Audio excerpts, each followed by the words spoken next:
The history of science, Goethe said once, is science itself. See, science cannot be done without also doing its history. And history of science cannot be done without also doing science because of the simple reason that both go after the problems that interest science. Without the problems of science, there can be neither science nor its history. Science is not an accumulation of facts.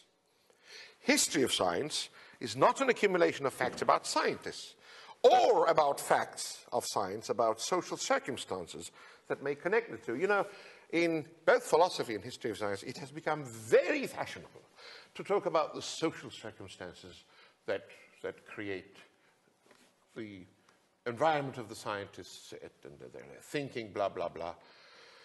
I mean, I would be too arrogant if I said this, but I can't stop myself. I will say it. You know, it's bullshit.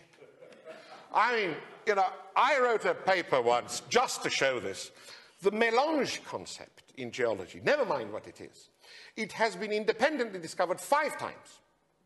Once in Scotland, once in Turkey by a Turk working in impossible conditions during the war, then by a Chinaman working in California, and we know that there were 2 episodes earlier that nobody talks about by the Swiss in the Alps, all independent of each other. They all came to the same conclusions. And you ask these so-called social scientists, you say, look, this Chinaman, Ken Shu, was raised in breeding Yangtze.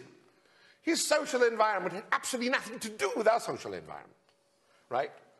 And he thought exactly the same things as did Greenlee, who was a very stout and religious Scotsman, and the same thing as this poor Turkish graduate student whose world was worlds apart from either the Scotsman or the Chinaman. They thought exactly the same things, came exactly to the same conclusions, because they were looking exactly the same phenomenon. So it is hypotheses that drive you, but what eventually links the hypothesis into what we hope to be the reality, it is the tests with observation. And that's what distinguishes us.